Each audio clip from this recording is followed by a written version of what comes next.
ते दासबोधाचा चौथा दशक भक्तियोग ह्याच्यावर बोलले होते. त्यातला 10वा समाज मुक्ती, चारी मुक्ती.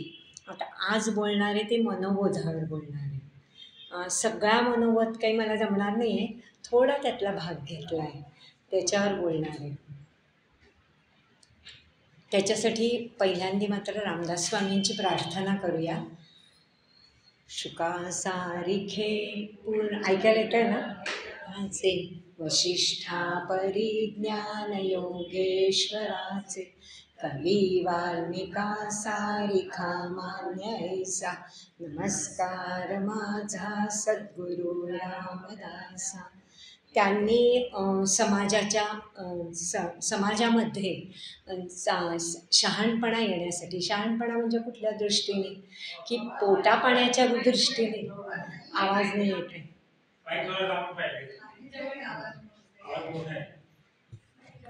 हॅलो, येतोय आता? राहू दे हे ना, ठीक आहे. तर त्यांनी समाजाला जागरूक करण्यासाठी, समाजामध्ये भक्ती आणि शक्ती वाढवण्यासाठी खूप लेखन केलं. पण ते सगळं लेखन त्याच्यातनं मनाचे शोध, मनाचा बोध, मनाला बोध, मनोबोध म्हणजे मनाचे श्लोक लिहिले. श्लोक आहेत 205. पण ते जे त्यांनी लिखाण केलं आहे ते दासबोधाची प्रतिकृती आहे. ते लिखाण म्हणजे दासबोधात जे जे आलेलं आहे ते छोट्याशा 205 श्लोकात सगळं काही आलेलं आहे.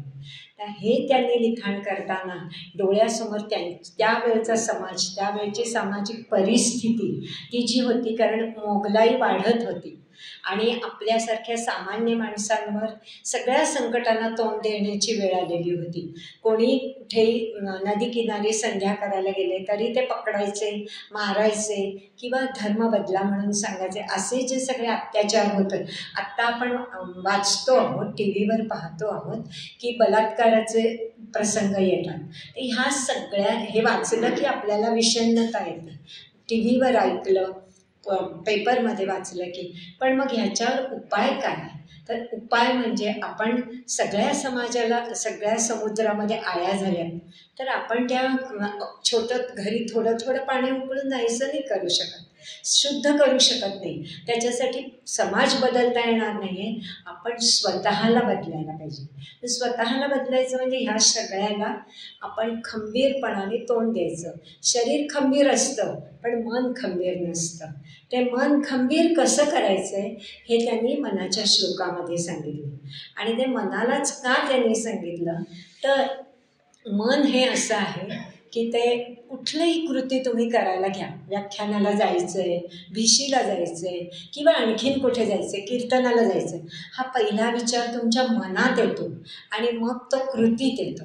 मग मन जर तेवढं सक्षम आपण बनवलं, सदाचारी बनवलं तर ते ह्या सगळ्याला आपण पुरून उरू शकू. जर समाजातच चांगलेपणा जास्त वाढला, सुसंस्कृतपणा जास्त वाढला तर विकृती हळूहळू कमी होते. सुसंस्कृतपणा वाढल्यामुळे विकृती कमी झाली, विकृती कमी झाली की अत्याचार कमी होतात. म्हणजे हळूहळू तो समाज बलवान होण्यासाठी त्यांनी हे मनाचे श्लोक लिहिले आणि मनाला त्यांनी अंजारून गोंजारून सांगितले. त्याला सज्जन मना म्हटलं आहे. त्याच्यानंतर बाबा तू मला माझी आणि ह्याची श्रीरामाची भेट घालून दे म्हणून सांगितलेलं आहे. कशासाठी? मन हे काय आहे? मूळ प्रकृती आहे मन म्हणजे आपलं. आणि मन हे वायुरूप आहे. ते वायूवरती कंट्रोल कुणाचा आहे? हनुमंताचा. तो वायुपुत्र आहे.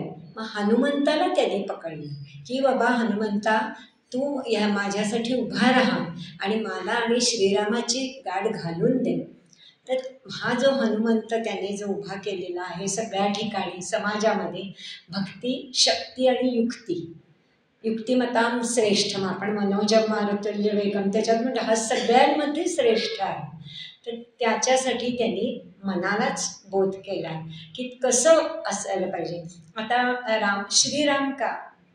श्रीराम म्हणजे सदाचार, मर्यादा पुरुषोत्तम.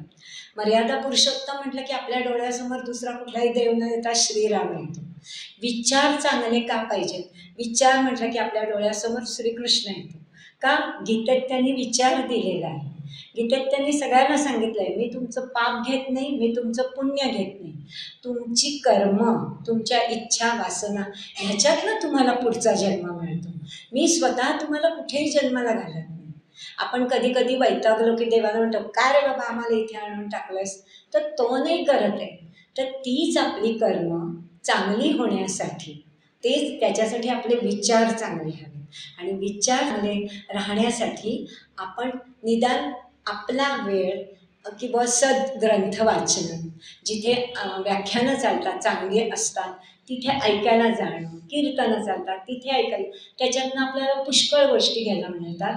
हेच त्यांनी मनाला सांगितलं की तू कसा राहा मना, माझ्यासाठी तू उभा राहा, सगळीकडे उभा राहा. कसा उभा राहशील?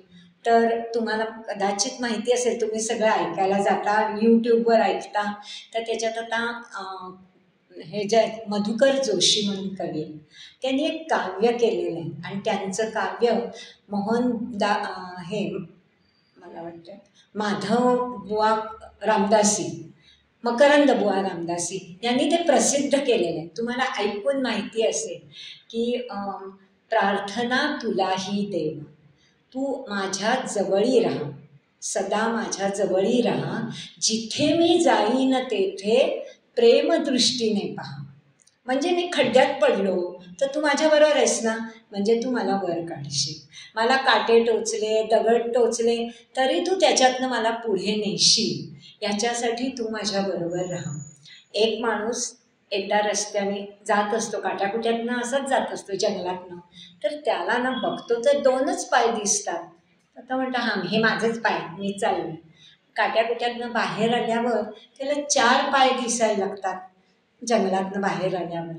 तर तो म्हणतो हां आता देव आला बरं का माझ्याबरोबर. तो म्हणतो काय रे देवा, मी अडचणीतनं चालत होतो तेव्हा तू कुठे होतास, मला 2च पावलं दिसत होती.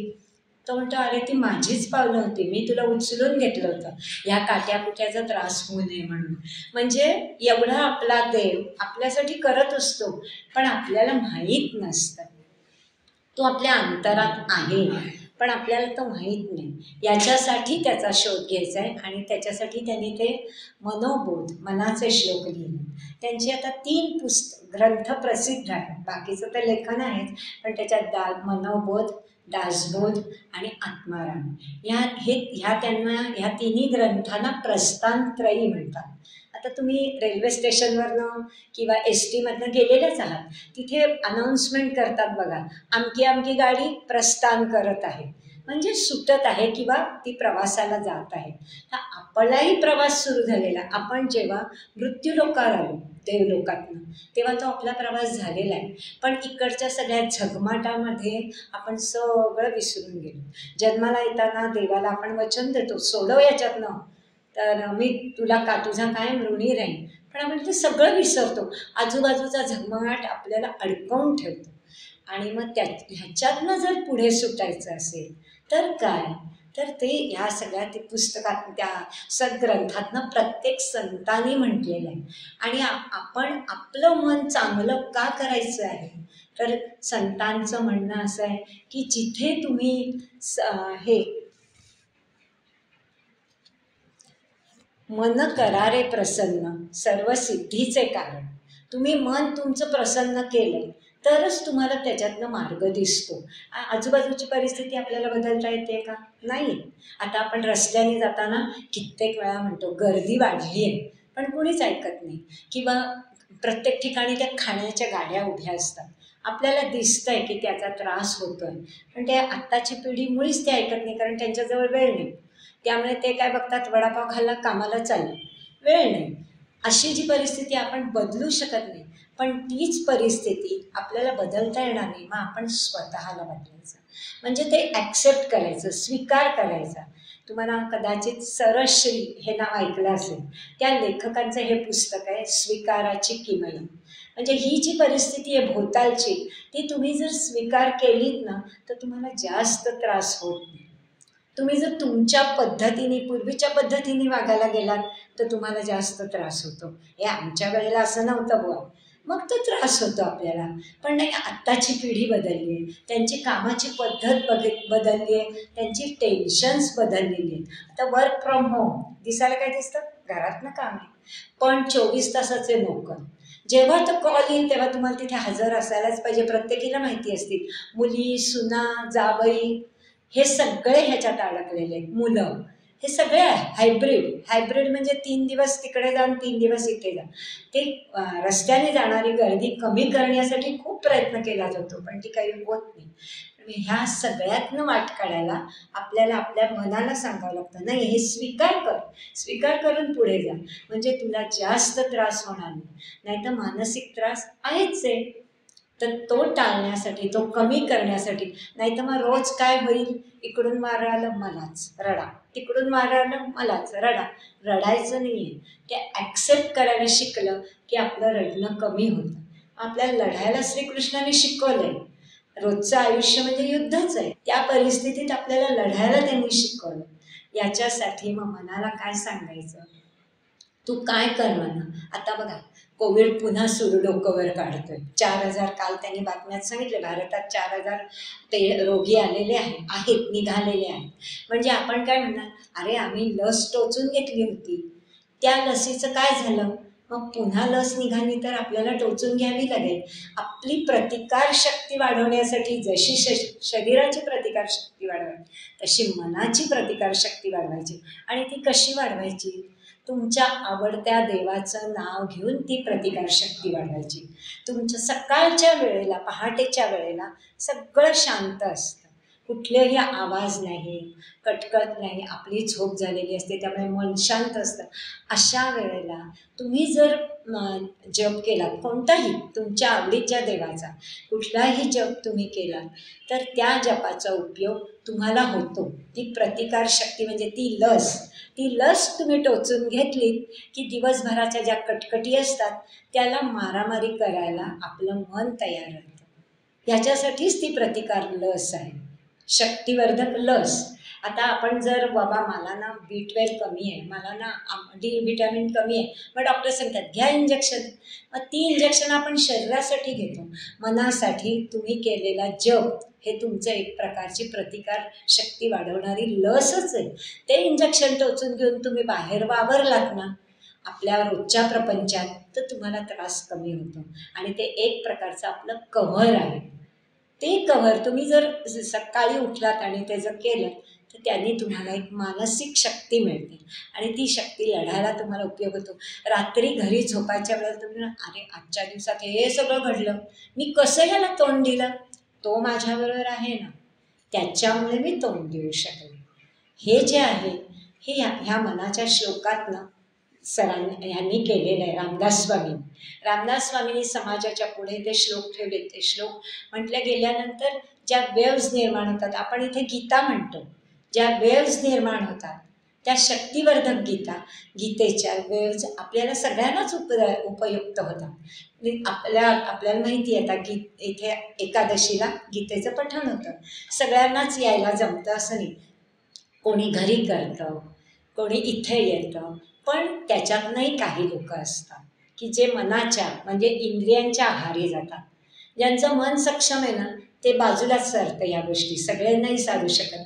की एक मन म्हणतं आज एकादशीचा पाठ आहे पण मला भिशी आहे, मी जाऊ शकत नाही, म्हणजे त्या भिशीवरती आपलं मन अडकून पडतं. कित्येक वेळेला असं होतं, आता ह्या वयात खरेद्या काय करायच्या, खरेद्या नाही होत, पण विंडो शॉपिंग तर करूया लक्ष्मी रोडनी, म्हणजे मन तिथे अडकून पडतं. नंतर कित्येक वेळा होता पाऊस पडतोय, चला जाता जाता भजी बटाटे वडे खाऊया, पण पोट ओरडतं ना, ते नंतर होईल.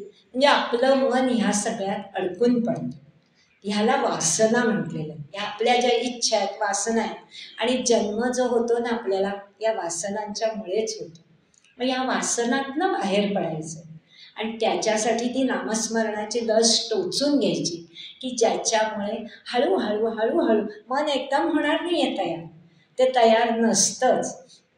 श्रीकृष्ण जेव्हा अर्जुनाला सांगतात की अरे बाबा तू तुझ्या मनावर ताबा मिळव, तो म्हणतो कसं रे बाबा, मन तर इतकं बलवत आहे, बलवत दृढम असं त्यांनी गीतेत सांगितलं, इतकं शक्तिमान आहे, मी नाही त्याच्यावर ताबा मिळू शकत. तेव्हा श्रीकृष्ण म्हणतो अभ्यासेन तू कौंतेय. अभ्यास कर म्हणजे काय अभ्यास करायचा? पुन्हा पुन्हा करणे. आता वर्गपाठ होतो वर्गात, घरी होमवर्क दिलं जातं, ते पुन्हा पुन्हा करण्याने तुम्हाला पाठ होऊन जातं आणि तुमच्या हातनं तुमच्या मनाला तशी सवय होते. पुन्हा पुन्हा जर तुम्ही ती गोष्ट केली तुमच्याकडनं आपोआप ती क्रिया होते. त्याला काही लागत नाही करावं, ते मन आपोआप त्या नामस्मरणात रंगतं आणि ते आपले आपण घेतं. तुम्हाला कळत सुद्धा नाही की मला इकडे जग चालू आहे. त्याच्यासाठी फक्त मनाला सवय मात्र लावायला लागते, गोडी लावायला लागते. आता आपण जर परमेश्वराकडनं इथे आलेलो आहोत, आपल्याला पुन्हा त्याच्याकडे जायचं आहे, तर ह्या सगळ्या गोष्टी आपल्याला केल्या पाहिजेत. नाहीतर काय उपयोग आहे मनुष्य जन्माचा? 84 लक्ष योनी आहेत. आपण कुठे शेणातले किडे होऊन जन्माला येऊ शकतो, कुठे वृक्षवेली होऊन जन्माला येऊ शकतो, पण त्याचे जे त्रास आहेत ते प्रत्येक योनीला भोगायला लागतात. वृक्ष हलवू शकत नाही, किडे त्यांचं आयुष्य कमी जास्त असतं, आणि ह्या सगळ्या योनी भोगयोनी. याच्यात कुठेही बुद्धी नाही आहे कुठल्या योनीला, किंवा याचं वरदान नाही आहे बुद्धीचं, विचाराचं. ते वरदान माणसालाच मिळालं आणि ह्याच जन्मात आपण आपलं सार्थक करू शकतो. आणि श्रीकृष्णाने तुम्हाला आश्वासन दिलेलं आहे. तुमचं जर अर्जुनाने विचारले, अरे बाबा आम्ही जर का असं ठरवलं आणि हे केलं तर, आणि मध्येच आम्हाला मरण आलं तर पुढे काय होईल? एवढ्या केलेल्या तपश्चर्या वाया जाईल का? त्यांनी सांगितलं नाही, श्रीमताम शुचीनाम गेहे. अशा ठिकाणी मी तुम्हाला जन्माला घालतो की जिथे तुमची मागच्या जन्मीची राहिलेली उपासना आहे ती पुढे चालू राहते. कुठल्या ना कुठल्या जन्मात तरी आपला उद्धार होईल. आणि आपला उद्धार दुसरं कोणी करणार नाही. तुम्ही सांगा मला, आपण काम नाही केलं आपल्याला जेवण मिळू शकेल? नाही. आपण कष्ट नाही केले तर पैसा मिळणार नाही आपल्या गोष्टींकरता. म्हणजे आपलं आपल्यालाच करायला पाहिजे. तसा आपला उद्धार आपल्यालाच करायला पाहिजे. दुसरं कोणी येऊन आपला उद्धार नाही करणारे. संत कितीही आले आणि त्यांनी कितीही लोकांना सांगितलं, ज्यांनी समजून घेतलं ते उद्धारून गेले, ज्यांनी नाही समजून घेतलं ते पुनरपि जननम पुनरपि मरणम पुनरपि शयने जननी जठरम. म्हणजे आईच्या उदरात पुन्हा पुन्हा जन्माला येत राहिले, ते सगळे त्रास कष्ट सोसत राहिले. आणि मग आपण चिडतो आणि कुठेतरी म्हणतो. आता सुद्धा आपण पाहतो 12वीचा रिझल्ट लागला, मार्क कमी पडले, करा आत्महत्या. का? तुम्ही अपयश पचवू शकत नाही. त्याचं कारण मन स्ट्रॉंग नाही, मन शक्तिमान नाही. ते मन शक्तिमान केलं तर ह्या गोष्टी तुम्ही पचवू शकता. नोकरीत कामं करताना सगळे काही तुम्हाला तुमचे बॉस पायघड्या घालत नाहीत, बोलणी ही ऐकावीच लागतात. तुमचं चुकलेलं असो नसो, मग तेव्हा आपण आपल्या मनाला सांगायचं, मी माझ्याकडनं कुठे चुकले ते सुधारून घे. कोणी बोललं म्हणून रडू नको, पुढे चल. आपल्याला ह्याच्यातनं शिकून पुढे जायचं आहे. आणि हेच महत्त्वाचं आहे. ह्याच्यासाठी मन खंबीर करायचं.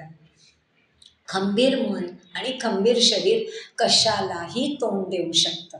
आजारांना देऊ शकतं, कुठल्या आलेल्या परिस्थितीला देऊ शकतं, कुठल्या आलेल्या संकटांना देऊ शकतं.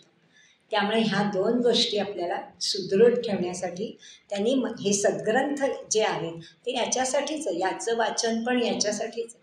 आपण म्हणतो हां कशाला ते वाचायचं आहे, लक्षात येत नाही. आज नाही लक्षात येणार, उद्या येईल, हळूहळू करत येईल. आत्ता लगेच त्यातलं मला काही कळणार नाही, चालेल थोडे दिवस लागतील. आत्ता मला 1 तास वेळ आहे, हां चालेल. मग मी आता आपण टी व्ही बघायला बसतो, आपल्याला फार सवय असते, घे रिमोट फिरव, हा चॅनल तो चॅनल, सगळ्या चॅनलवर मालिका सारख्याच असतात. आपल्याला पाहून पाहून कळायला लागतं आणि मग हळूहळू मन कंटाळतं. नको टी व्ही नको. तसंच कपडा लत्ता नको. हळूहळू दागिन्यांचं हे पण कमी होत जातं. नको आहे मला हे जसं बाहेर पडतो ना आपण, तसं तसं मग आपल्याला पुढे जायचं आहे. पुढे जायचं म्हणजे त्याच्याकडे जायचं आहे. त्याचा ध्यास हव्यास कमी केला ना की परमेश्वराचा ध्यास हळूहळू आपल्याला लागतो. आणि तो ध्यास जसा वाढेल तसा आपला जो ऱ्हास होतोय वासनांच्या मागे जाऊन, तो ऱ्हास थांबेल, आपली घसरगुंडी थांबेल आणि आपली चढण सुरू होईल. म्हणजे आपण हळूहळू परमेश्वराकडे जाऊ. चढती कमान सुरू होईल. आत्ता बालवाडीत आहोत, ठीक आहे, उद्या पहिलीत जाऊ, दुसरी जो अशी हळूहळू आपली चढती कमान सुरू होईल. त्याच्यासाठी आपणच आपल्याला तयार करायचं आहे. आता तुम्हाला पूर्वीची गाणी माहिती असतील हिंदी सिनेमातली. ते एक गाणं आहे बघा,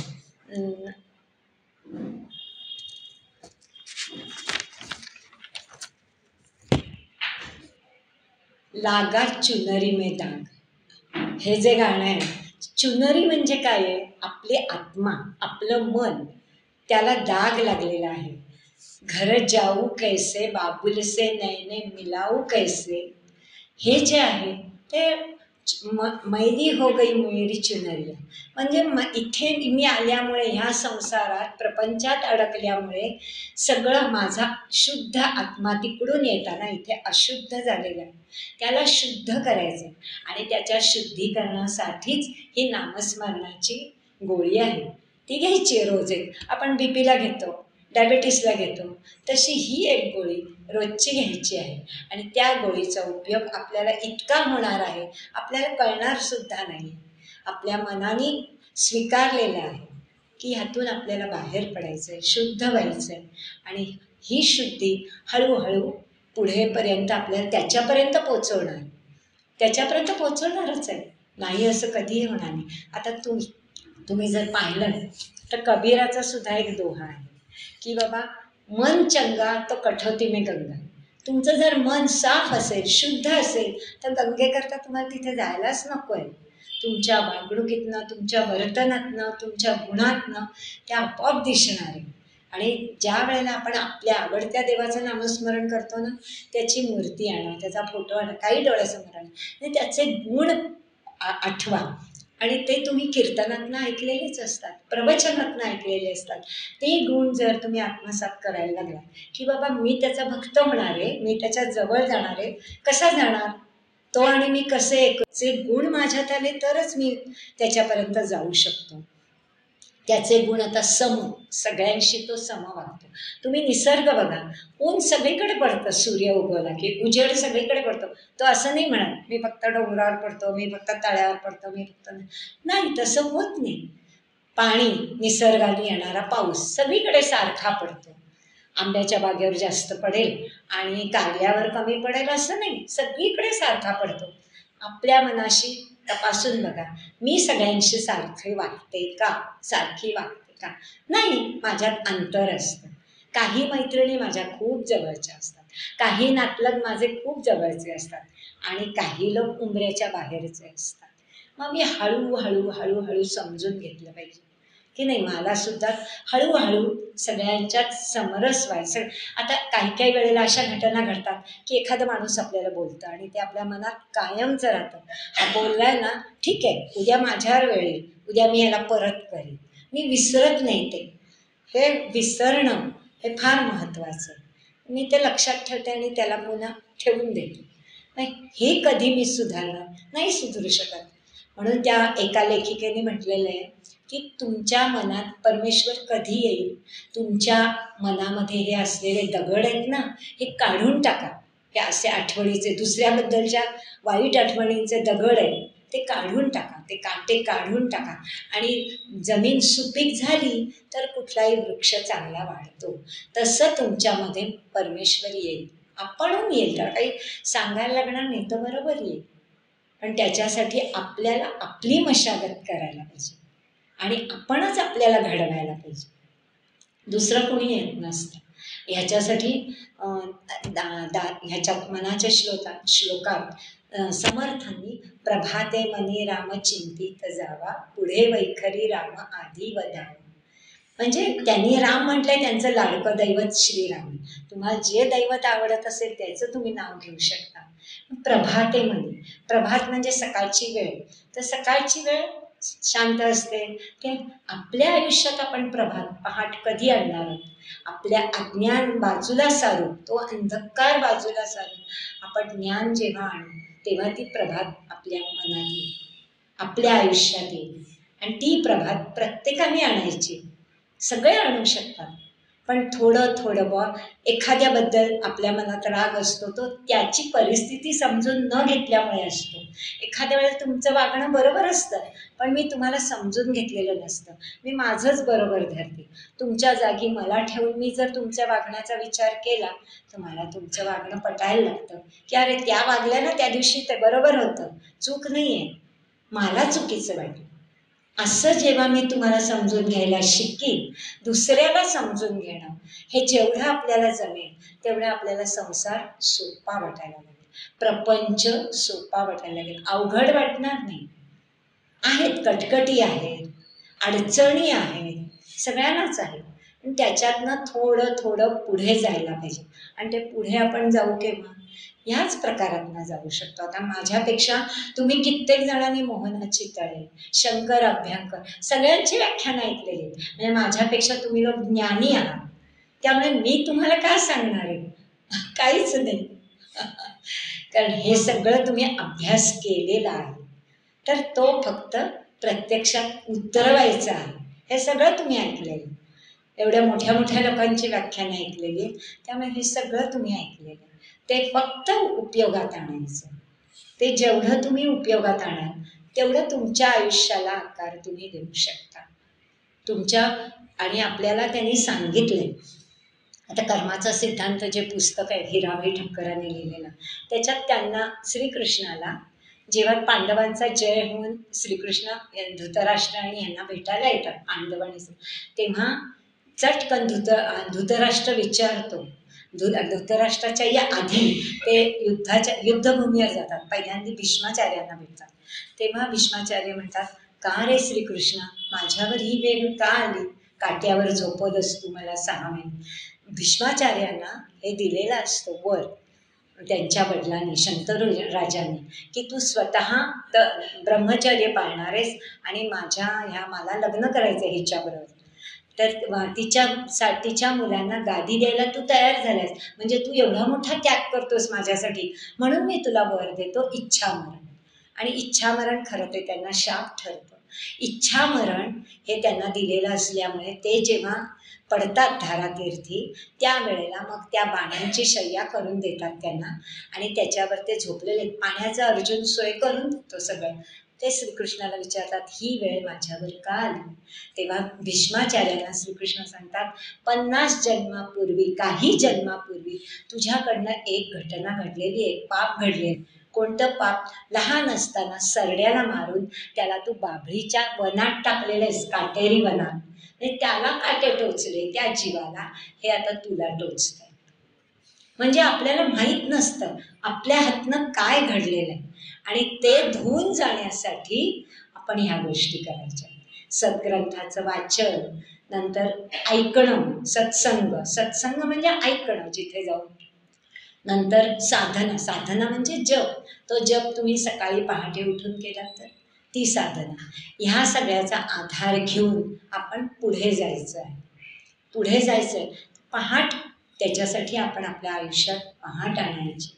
हे सगळं करताना धृतराष्ट्राकडे गेल्यानंतर धृतराष्ट्राने पण विचारलं की अरे बाबा माझे डोळे, मी अंध का जन्माला आलो, काय झालंय माझं?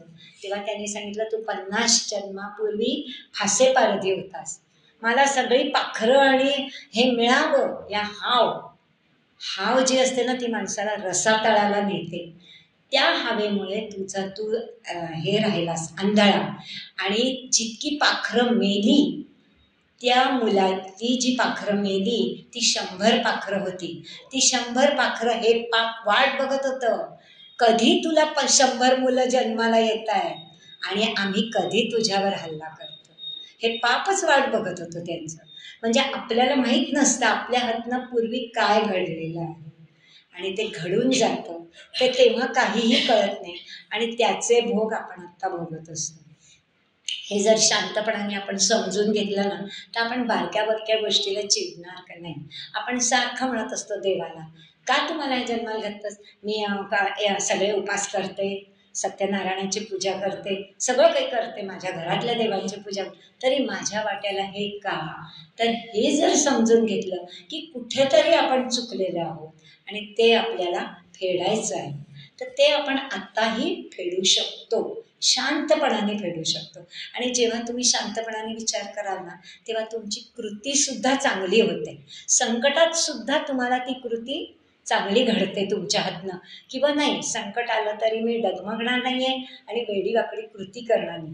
आत्ता जर तुम्ही पाहिलं आजूबाजूला लोक जे राज्यकर्ते असतात त्यांच्याबद्दल वाटेल तसं बोलत असतात, पण राज्यकर्ते शांत राहिले तर चांगलेपणाने राज्यकारभार करू शकतात. ते अशांत झाले तर चुका होतात आणि त्या चुकाचे परिणाम राज्याला भोगावे लागतात. असतात ना, सगळीकडे लोक अशी बोलणारी असतात. आपल्याला बोलणारे, आपण काही केलं तरी लोक बोलतात. याच्यावरती ती छोटीशी एक गोष्ट आहे की गाढवाला मुलगा आणि वडील घेऊन चाललेले असतात आणि आजूबाजूचे लोक म्हणतात, बघा गाढवावर दोघं बसून चालले, त्या गाढवाला किती त्रास. एक जण उतरतो, मुलगा उतरतो, बाप बसून चालले, तर लोक लगेच बायका म्हणतात, पा त्या कोवळ्या पोराला चालवते, आपण म्हातारा बसलाय. मग त्याला असं वाटतं, चला मुलाला बसूया, आपण चालूया. लोक लगेच म्हणतात, हे म्हाताऱ्याला चालवते, आपण बसलाय, आणि गाढवाला किती, गाढव किती दमतंय. आता करायचं काय, शेवटी काठीला ते गाढव त्याच्या इकडे दोन पायकडे. गाढवाला मुळीच तसं नको असतं. तो पुलावरनं जाताना हातपाय सगळ्या हलवायला लागतं, चारी पाय, आणि यांनी ज्या बांबूला बांधलेलं असतं ते पडतं, गाढव ओढ्यात पडतं आणि बिचारं गाढव मरतं, यांना पैसा मिळत नाही. त्यामुळे जग, तुम्ही चांगलं वागा वाईट वागा, तुम्हाला बोलणारच आहे. असं कुणी म्हणणार नाही, वा वा तुम्ही किती चांगले वागला. तुम्ही जर चांगले वागत, लोक म्हणतात काही नाही, त्याच्यात तिचा फायदा आहे म्हणून ती तसं वागलं. लगेच येतं हे वाक्य, तुम्हाला म्हणावंच लागत नाही. म्हणजे धरूनच चालायचं आहे की असं होणार आहे आणि जे घडणार आहे त्याच्यानंतर चर्चा करण्यात आणि आपला वेळ वाया घालवण्यात काय अर्थ आहे. त्याच्याऐवजी आपण आपल्या मनाला साक्षी धरायचं की तू सांग बाबा मी इथे कसं वागू. ते तुम्हाला साक्ष देतं, ते तुम्हाला हे पण दाखवतं की असं वाग, हे तू वागलंस तर तुझं चांगलं होणार आहे. आणि त्याची दरवेळेला साक्ष काढत राहायची. म्हणजे मग ते दरवेळेला आपल्याला आधार देत राहतं. पण केव्हा आधार देईल, कमकुवत मन असेल तर आधार नाही देणार. ते सक्षम, शक्तिवान, बलवान मन करायला पाहिजे आणि ते आपल्या हातातच आहे. हातात आहे म्हणूनच तुम्ही करायचं. नाही तर प्रत्येक अडथळ्याला मी जर रडत राहिले तर माझं आयुष्य रडतच जाईल आणि रडणाऱ्या माणसाला जग रडवत राहतं, नेहमी रडवत राहतं. तुम्ही हसत राहिलात तर प्रत्येकजण ही कायम हसत राहते हा संकटात सुद्धा, रडत राहिलं तर जग रडवत राहतं आणखीन उपद्याप करून. त्याच्याऐवजी नाही, मलाच भोगायचं आहे ना, दुसरं कोण येणार आहे, कोणी येणार नाही.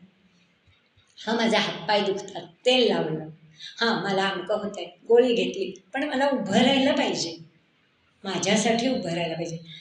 ह्यांनी श्रीकृष्णाने काय सांगितलंय, तुम्ही जर तुमच्या शरीराला चालना दिली नाही तर शरीर यात्रा पिचते, ती पिचून जाईल. त्याच्याऐवजी तुम्ही तुमचं शरीर हलतं, बोलतं, चालतं ठेवा. तुम्हाला जेवढं राहील तेवढंच. असं काही नाही आहे, आता आलंय स्मार्ट वॉच 5,000 आवडलं, 10,000, काही त्याची गरज नाही. आपण मला एवढं चालणं झेपतंय, मी एवढं चालणं चालेल, मला नको ते स्मार्ट वॉच. मला झेपतंय ते मी करेन, घरातलं काम मला झेपतंय ते मी करेन. नाही झेपणार त्याच्या मागे मी लागणार नाही, कारण कोण मला गोल्ड मेडल देणार नाही आहे मी हे केलं. कसं काय, माझ्यासाठी जे आहे, माझ्या आणि तुमच्या आनंदासाठी जी गोष्ट आहे ना ती जरूर करा. तुम्हाला गाण्यात आनंद आहे, मग घरात गाणी म्हणा, काय झालं, काही हरकत नाही. तुम्हाला भजनात आनंद आहे, भजनं म्हणा, काही बिघडत नाही. जे कराल ते स्वतःसाठी करा, काही हरकत नाही त्यात. आणि आनंदाने, म्हणून त्यांनी म्हटले मन करारे प्रसन्न सर्व सिद्धीचे कारण. म्हणजे तुम्हाला ज्या सिद्धी कोणत्या, ह्याच सिद्धी आहेत, दुसऱ्या कुठल्या सिद्धी आहे.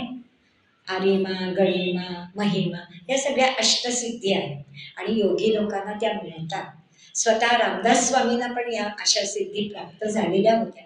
आणि जेव्हा मोगल सैन्य जेव्हा त्रास द्यायचं आपल्या लोकांना तेव्हा त्यांनी त्या वापरल्या पण आहे. एक ठिकाणचा मला वाटतं मामलेदार किंवा त्या गावचा प्रमुख असा मुसलमान होता.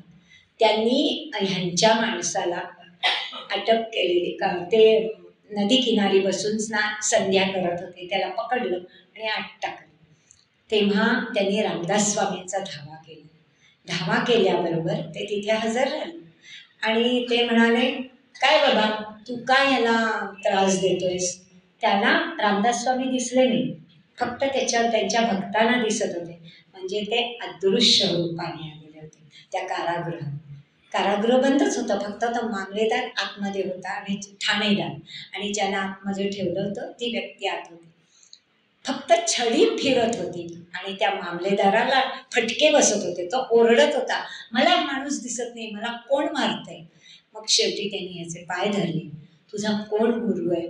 माझी त्याची भेट घालून दे, की जो अदृश्य रूपाने मी तुला अडकवलंय म्हणून मला शिक्षा करतोय. कोण आहे तुझा गुरु एवढा ताकदवान? आणि मग तो म्हणतो की काही हरकत नाही, तुम्ही शरण आलात ना त्यांना, ते भेटतील तुम्हाला. लगेच ते रामदास स्वामींचं नाव घेतात. रामदास स्वामी उभे पुढे राहतात. ठाणेदार त्यांच्या पाया पडतो, माझं चुकलं.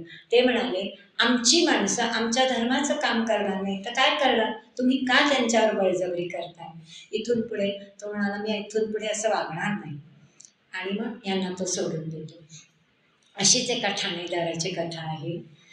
रामदास स्वामी त्याच्याकडे जातात की तुझं जे वागणं झालेलं आहे ना ते चुकीचं आहे, तू जे करतोयस ते चुकीचं आहे. तुम्ही धर्माची सक्ती करू शकत नाही लोकांवर.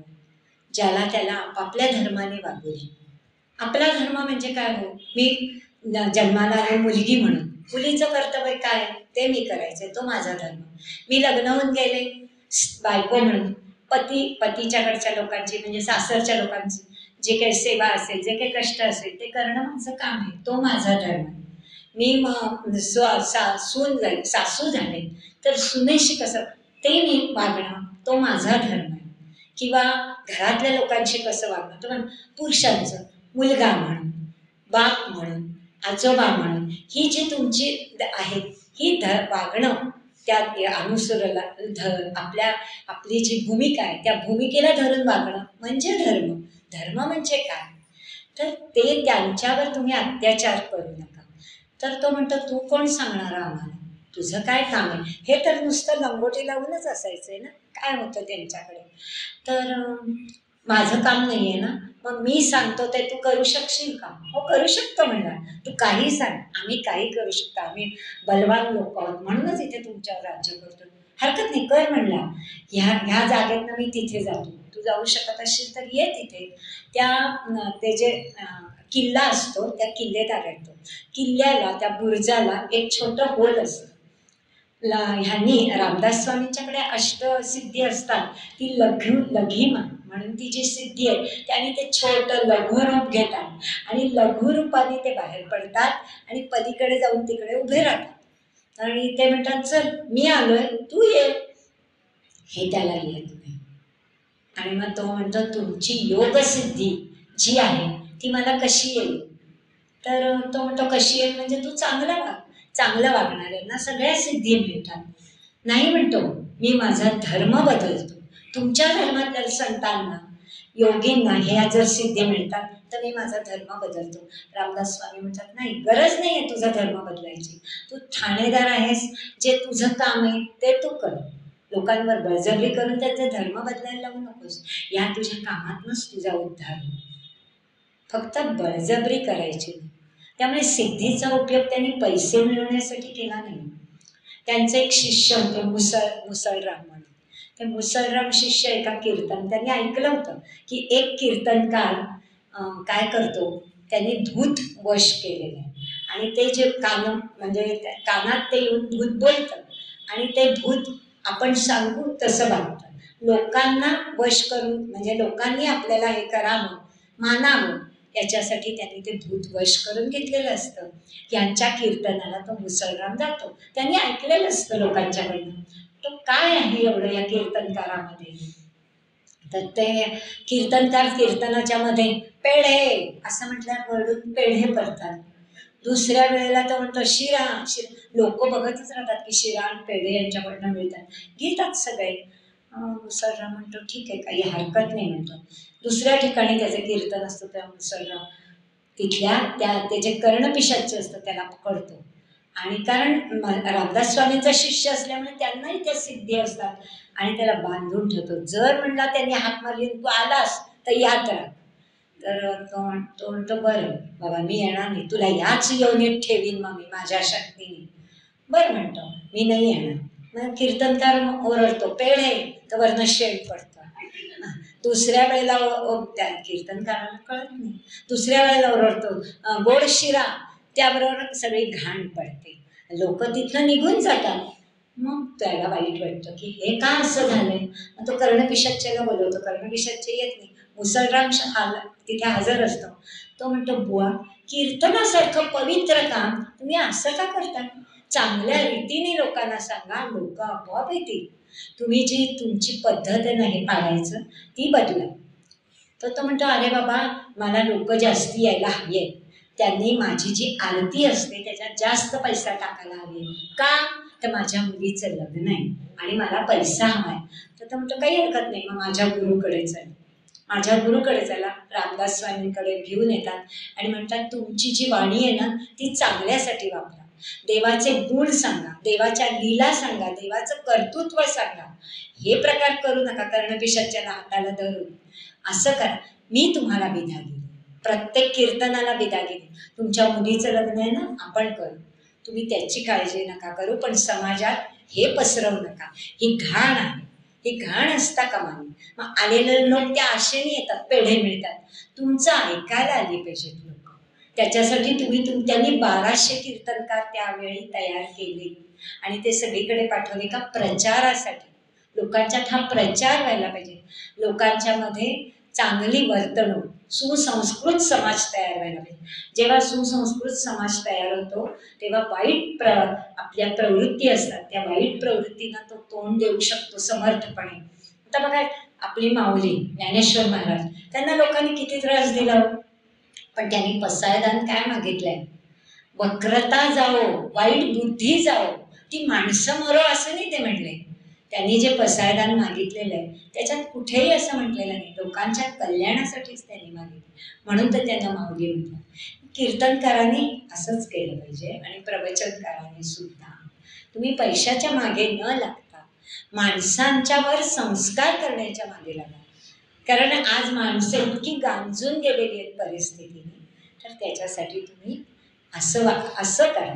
हे रामदास स्वामींनी त्यांच्या चरित्रातनं काय, त्यांचे जे शिष्य तयार झाले, शिष्य परिवार त्यांच्यातनं काय, मनाच्या श्लोकातनं काय, हे पसरवलेलं. आणि हे मला जितकं जमलं तितकं मी तुम्हाला सांगितलं. तुम्हाला किती पटलंय आणि किती आवडलंय माहीत नाही. अजून 10 मिनिटं आहेत, आपण हे म्हणूया काय. तरी मी ती एक प्रार्थना आणली नाही, पण आपल्याला हे म्हणायला हरकत नाही. काय तुमची गीतेची आरती पुस्तक आणलं नाही मी आज. तुमची पाठ आहे ना इथे आहे.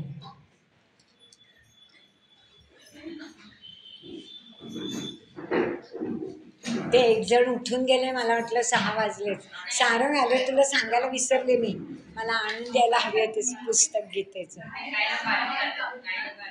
हां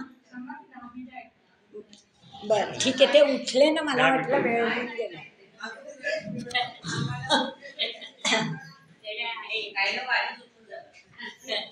तेच आता त्याच्यात खरं मी म्हटलेलं आहे की बुद्धीने मनावर ताबा मिळाला पाहिजे, मनाचा निग्रह वाढवला पाहिजे. मनाचा निग्रह वाढवणं हे तुमच्याच हातात आहे. मनाचा निग्रह वाढवायचा म्हणजे काय करायचं, एक अभ्यास कमी करायचा. हा अभ्यास कमी करायचा म्हणजे कमी करायला शिकलं पाहिजे. काय तर आपल्या आवडींना थोडीशी मुरड घातली पाहिजे की हे मी उपभोगलंय. आता एखाद्या वेळेला घरामध्ये काही उदाहरणार्थ आपल्याला अमुक लागतं, ते आज नाही आहे, त्याच्याऐवजी दुसरं खायचं आहे, तर ठीक आहे मी हे आज एवढी वर्ष 70-75 मी आज खात आली, आज नसतं. थोडीशी कुठेतरी आपण मुरड घातली परिस्थितीशी, तर आपल्याला पुष्कळ चांगलं होता येतं, सगळ्या परिस्थितीतनं पार जाता येतं. असा मनाचा निग्रह त्यांनी सांगितला. ते वायू रूप मन हे मी तुम्हाला म्हटलंच आहे ना, मारुतीराय वायुपुत्र आहे. आता तुम्ही रामरक्षा म्हणता, सगळ्यांची पाठ आहे. त्याच्यात बघा श्रीमद हनुमान कीलकम म्हटलेलं आहे. म्हणजे हनुमान हा श्रीरामाच्या हृदयाची किल्ली आहे. म्हणून भीमरूपी आधी म्हणायचं, मग रामरक्षा म्हणायचं. म्हणून रामदास स्वामींना जेव्हा जेव्हा संकट आली तेव्हा त्यांनी हनुमंताला बोलवलं. अरे बाबा माझी श्रीरामांची गाठ घालून दे, म्हणजे मला जे त्यांनी काम सोपवलंय, त्यांनी रामदास स्वामींवर धर्मसंस्थापनेचं काम सोपवलं होतं. त्यांना सांगितलं होतं की मारुतीचा अंश त्यांच्यात आहे आणि विष्णूचा अंश त्यांच्यात आहे, असं ते नारायण त्यांचं नाव असे ते होते. तर तुला हे काम करायचंय. केव्हा करायचंय? ज्या वेळेला शिवाजी शंकराचा अंश जन्माला येईल तेव्हा तुला करायचंय. त्याला हाताशी धरून धर्मसंस्थापना दोघांनी मिळून करायची आणि त्या धर्मसंस्थापनेसाठी आमची तुला जरूर मदत होईल, कारण प्रयत्न तुलाच करायचे. उपासना त्यांनी 12 वर्ष केली. सगळ्याभर फिरून त्यांनी सांगितलं होतं, तू आता हे कर, परिक्रमा कर, सगळ्या भारतभर फिर, म्हणजे तुला देशाची परिस्थिती कळेल आणि त्याच्यातनं काय करायचं ते ठरव. त्यावेळेला दासस्वामी वैरागीच होते. वैराग्य त्यांचं प्रखरच होतं, त्यामुळे त्यांना कशात आवड नव्हतीच. तर ते कारण म्हणूनच लग्नातनं पळाले होते. फक्त आईच्या इच्छेकरता बोहल्यावर उभे राहिले. आणि त्यांनी एकदा हिमालयात गेलेले असताना ते म्हणाले, सगळं आजूबाजूचं ब्रह्मच आहे. तत्वज्ञान काय सांगतं? हे सगळं ब्रह्म आहे, मी ब्रह्म आहे, आजूबाजूचं ब्रह्म आहे, मग धर्मसंस्थापना पण ब्रह्मच आहे, मग मी कशाला त्याच्यासाठी धडपड करू? म्हणून इतकं त्यांचं टोकाचं वैराग्य त्यांना प्राप्त झालं. हिमालयाच्या टोकावर उभे होते आणि झोकून दिलं स्वतःला दरीत. त्यावेळेला रामरायांनी त्यांना उचललं आणि आणून ठेवलं आणि म्हणाले, त्यांची कान उघडणी केली. काय करतोस तू? हे तुझं शरीर आम्ही आत्तापर्यंत उन्हा पावसात थंडीत का सांभाळलंय?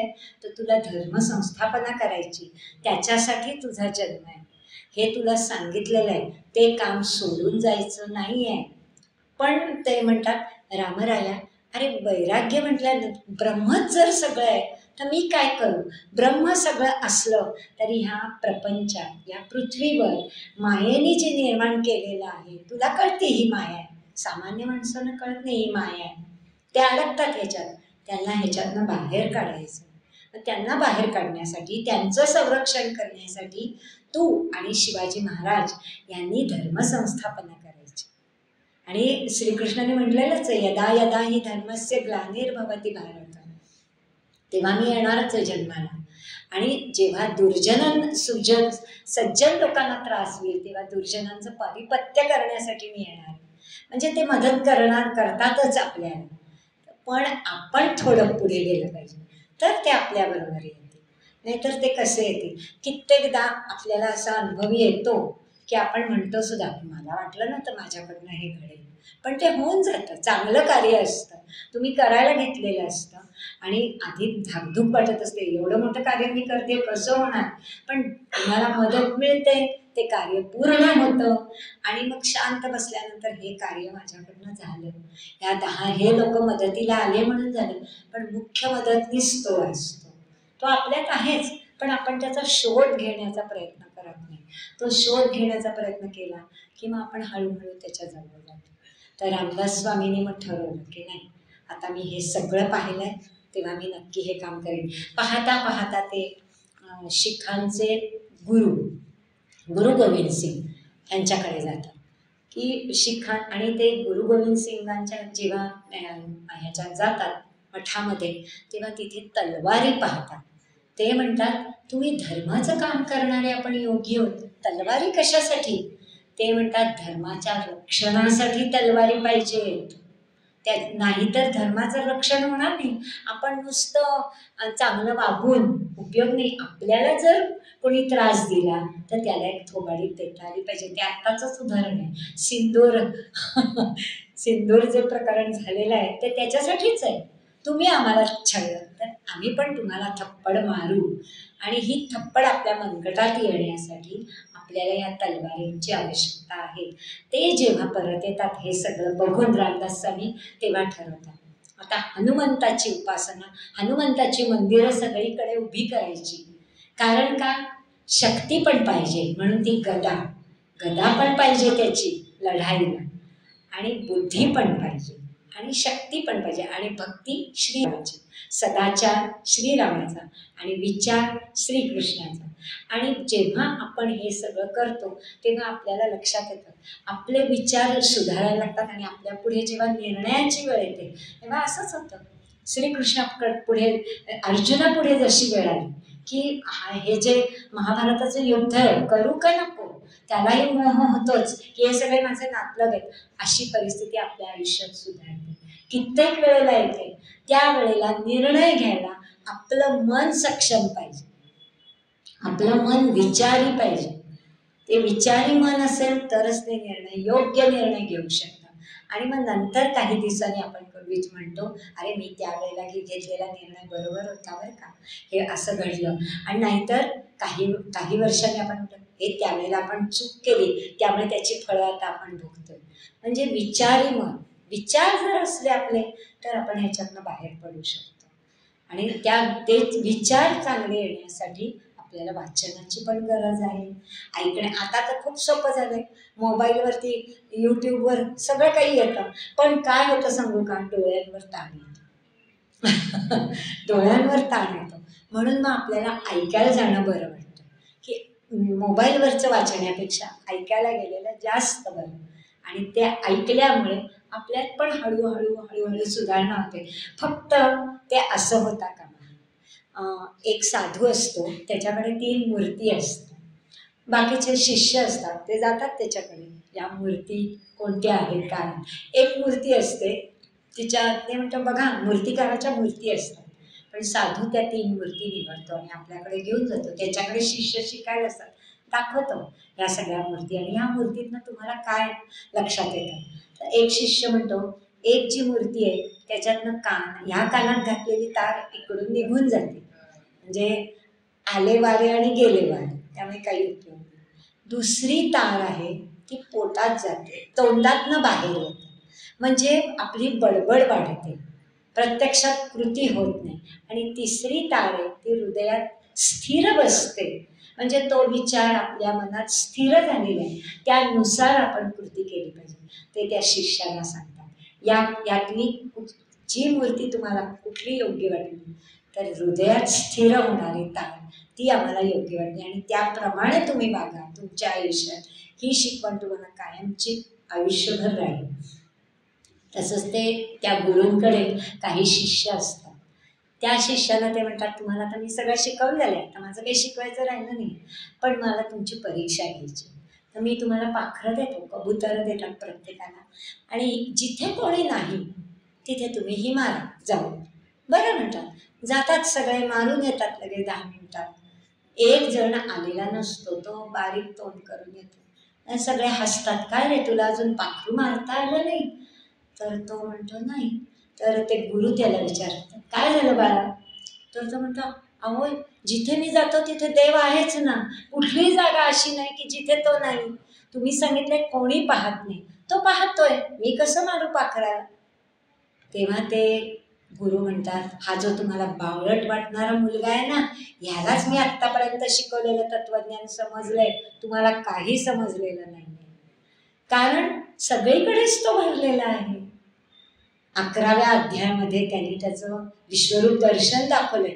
म्हणजे काय, सगळीकडे तोच भरलेला आहे, सगळ्या रूपात नटलेला आहे तो, सगळीकडनं तो आपल्याला पाहतोय, हे त्या मुलाच्या लक्षात येतं. म्हणजे वरून दिसूनच बावळ, समर्थांनी म्हटलंच आहे अंतरी नाना कला, तुमच्या अंगात चांगल्या कला असल्या पाहिजे, वर्णरूप असू देत बावळ, पण अंतरामध्ये चांगल्या कला असल्या पाहिजे.